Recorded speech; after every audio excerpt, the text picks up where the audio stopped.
जी नाज़रीन, ब्रेक के बाद आपको खुशामदीद कहते हैं। एक अहम मामला है, हिफ्ज़ कुरान पर हुकूमत 20 नंबर देती है तलबा को, और अब एक रिट पटिशन की गई है कि ये 20 नंबर ना दिए जाए, वापस लिया जाए। इसके खिलाफ मुख्तलिफ जो शुबा है, ज़िंदगी हैं, उलमा इकराम है, और तलबा जो हिफ्ज़ कुरान जिन्होंने कर रखा है, उनके अंदर एक तशवीश की लहर दौड़ गई है कि ऐसा कैसे मुमकिन है।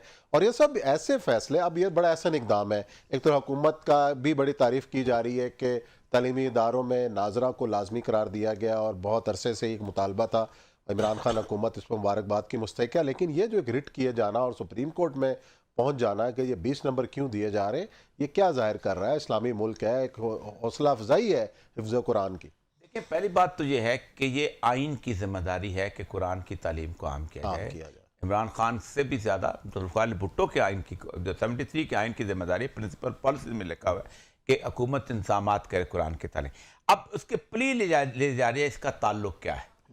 तो फिर सबसे पहली बात यह है कि आप उर्दू भी ख़त्म कर दो, आप अंग्रेज़ी भी ख़त्म कर दो, आप पाकिस्तान स्टडीज़ भी ख़त्म कर दो, आप जो जनरल किस्म के जोग्राफिया और ये वो जिसमें वो चीज़ें भी ख़त्म कर दो, आप हिफ्ज़ान सेहत के असूलों के वो भी चीज़ें भी ख़त्म कर दो, आप जब बाकी जेंडर स्टडीज़ पढ़ाते हैं वो ख़त्म कर दो भाई। सीधा सीधा उसको भाई बोलो कि तुमने बायोलॉजी पढ़ो पहले दिन से, ठीक है, साथ फिजिक्स पढ़ो, केमिस्ट्री पढ़ो। फिजिक्स भी पढ़ने के, फिजिक्स का क्या ताल्लुक है इसके साथ? केमिस्ट्री पढ़ाओ, बायोलॉजी पढ़ाओ और बॉटनी थोड़ी सी पढ़ाओ क्योंकि दवाइयों में काम आनी है, और कहा पुत्र तू डॉक्टर बन जा। यार, इससे इंसान बनना होता है, डॉक्टर बनाना, आपने कसाई नहीं बनाना। कसाई बनाना हो तो उसको कहा जाता है कि तुम्हें कुरान पढ़ने की जरूरत नहीं है, ताकि वो जिस तरह चाहे ज़िबा कर दे। उसको अखलाकियात पढ़नी है। और हिफ्ज़ कुरान बुनियादी तौर पर उम्मत की 1400 साल तक की जिम्मेदारी है।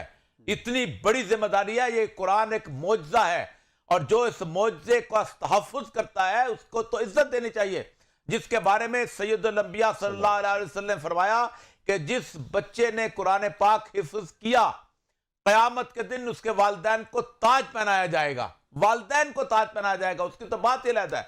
और जिसने हिफ्ज़ किया और अगर उसने उसके मामलात पे अमल किया तो अल्लाह उसको इख्तियार देगा कि अपनी मर्जी से 10 जिन लोगों की शफात तुम करना है वो कर लो। इस जगह को तुम सुप्रीम कोर्ट में आकर ज़ेर बहस लेके आते हो।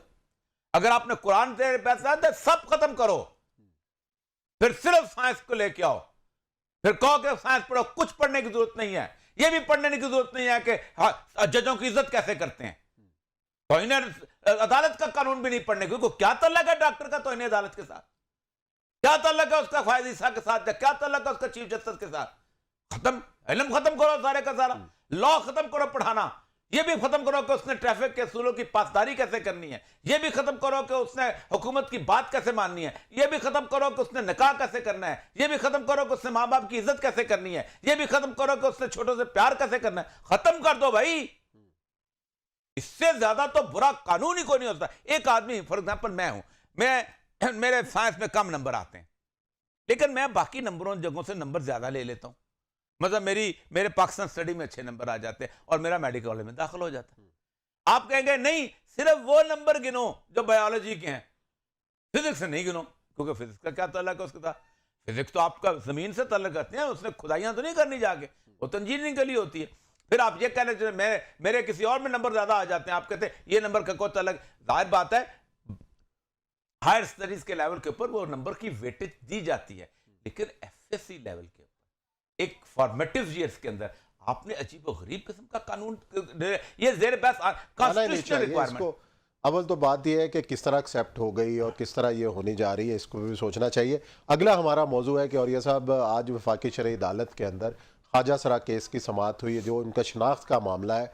ज़ेर बहसरा आप खुद आज भी अदालत के अंदर पेश हुए, शहर इक़्तिदार के अंदर, तो क्या मामला आज रहे हैं, ज़रा बताइएगा कि आज कोई बड़ी जो बात हुई हो रिमार्क्स के अंदर, और आपने जो दलाइल दिए हैं उनका जो महवर था वो क्या था, और अदालत का जो मूड और जिस किस्म के रिमार्क्स आए सामने उसके बारे में बताएं। देखिए, आज बड़ी ज़हर हासिल बहस हुई है। मैंने भी तकरीबन 1 घंटे के करीब वहाँ दलाइल दिए हैं, और आज अच्छी बात ये हुई है कि जो बुनियादी तौर पर हमारी कंटेंशन थी कि इस जो कानून बनाया गया, इससे एक रास्ता निकाला गया है LGBT का, क्योंकि इसमें ये कहा गया है कि कोई एक शख्स जो है वो जैसे सेल्फ परसीव्ड उसकी आइडेंटिटी होगी, उसके हिसाब से वो जो है वो आगे जाके वो अपने आप को सेक्स चेंज कर सकता है और नाज़ा को इख्तियार दे दिया गया, उसके रूल्स भी बनाए। तो आज अदालत ने जो बुनियादी हुक्मनामा जारी किया है, उन्होंने ये जारी किया है कि हुकूमत से मांग लिया है कि बताएं कि अगर एक आदमी जाली ख्वाजा सरा बनता है तो उसकी क्या पहचान है। तो हमारा जो बेसिक इंटेंशन ये थी कि शरीयत जो है वो 4 हिस्सों में तकसीम करती है ख्वाजा सरा को। नंबर 1 खुनसा मुज़क्कर, यानी वो ख्वाजा सरा जो कि जिसके अंदर मर्दाना क्वालिटी ज़्यादा हों, मर्दाना आज़ाद जो हैं हैवी हों, उसको मुज़क्कर कहते हैं। उसका जायदाद में वही हिस्सा होता है जो मुज़क्कर का हिस्सा होता है। दूसरा है खुनसा मुअन्नस, जिसके औरतों का हिस्सा ज़्यादा हों, बाकी चीज़ें प्रोपोर्शन ज़्यादा हों, उसका हिस्सा। एक होता है खुनसा मुश्किल, जिसके बराबर के हों, उसके बारे में भी शरीयत के अहम अहकाम हैं। एक होता है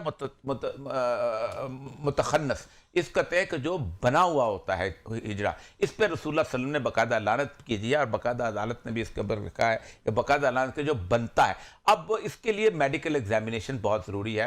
तो उसके ऊपर हमने ये भी ये कहा, देखें हम कहते आप मेडिकल एग्जामिनेशन नहीं कहा, मैंने कहा मैं जब नादरा के पास जाता हूँ, मेरे पास एक अस्पताल का सर्टिफिकेट होता है कि ये बच्चा मर्द पैदा हुआ है या ये बच्ची औरत पैदा हुई है। उसके साथ साथ 1920 के अंदर रजिस्ट्रेशन बनी थी, रजिस्टर अम्बार, एक दाइया होती थी जो सर्टिफिकेट देती थी कि ये मर्द पैदा हुआ है और ये औरत पैदा हुई, उसके हिसाब से रजिस्ट्रेशन होती थी बाकायदा वहाँ पर उसके अंदर, और वहाँ से वो चला आ रहा था। आज बगैर मेडिकल सर्टिफिकेट के हमारी रजिस्ट्रेशन नहीं होती। इस तरह फिर हमने ये भी दलाइल दिए कि शरीयत ये कहती है कि एक आदमी जो है वो पैदाइश के वक्त उसका कैसे मुखन्नस का पता चलेगा और बलूगत के बाद कैसे पता चलेगा, यानी वो बालग हो जाता है तो फिर उसकी कैसी अलामतें होती हैं। लेकिन जो सेल्फ परसीव्ड आइडेंटिटी कहा गया हुआ है, ये तो दुनिया के किसी कानून में नहीं होती। मतलब ये ऐसे ही है कि मैं जाके कह दूं कि मैं अंदर से कातिल हूँ, लगता है मुझे, ठीक है, अगर मुझे माना जाए, क्योंकि मुझे अल्लाह ने मेरे अंदर कातिल की रूह रखी हुई है। एक कहता है मेरे अल्लाह ने मेरे अंदर खुदकुशी करने वाली रूह रखी हुई है।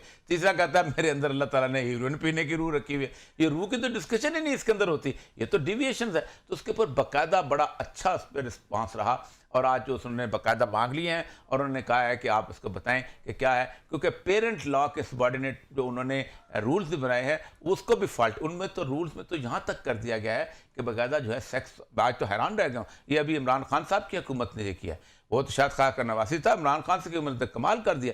उन्होंने तो सेक्स चेंज का जो है वो ही अलाउ कर दिया है, ऑपरेशन ही। अच्छा, हाँ, उन्होंने बाकायदा जो रूल बनाया उसने कहा है कि WHO की जो ट्रांसजेंडर हेल्थ गाइडलाइन है उसके मुताबिक आप अमल करेंगे। उसके अंदर तो सब कुछ है, आप लेज़र करवा सकते हैं बाल रिमूव करने के लिए, आप अपना इम्प्लांटेशन कर सकते हैं अपना जिस्मानी अज़ा को बढ़ाने के लिए, आप उसके साथ साथ ये है कि आप अपना सेक्स जेंडर उसको चेंज कर सकते हैं, सेक्स चेंज ऑपरेशन करा सकते हैं, वो जो आर्टिफिशियल किस्म के जो अच्छा, लेकिन और ये सब आप ये जो आज जो सारे रिमार्क्स हुए, अगर ये दलाइल मान लिए जाते हैं और जो कानून साजी पार्लियामेंट ने कर दी है इस हवाले से, जिसके हवाले से आप वफाकी शरई अदालत गए हैं, उसके बाद तरीकाकार क्या होगा? वफाकी शरई अदालत अगर फैसला देती है, आर्टिकल 227 बाइंडिंग है।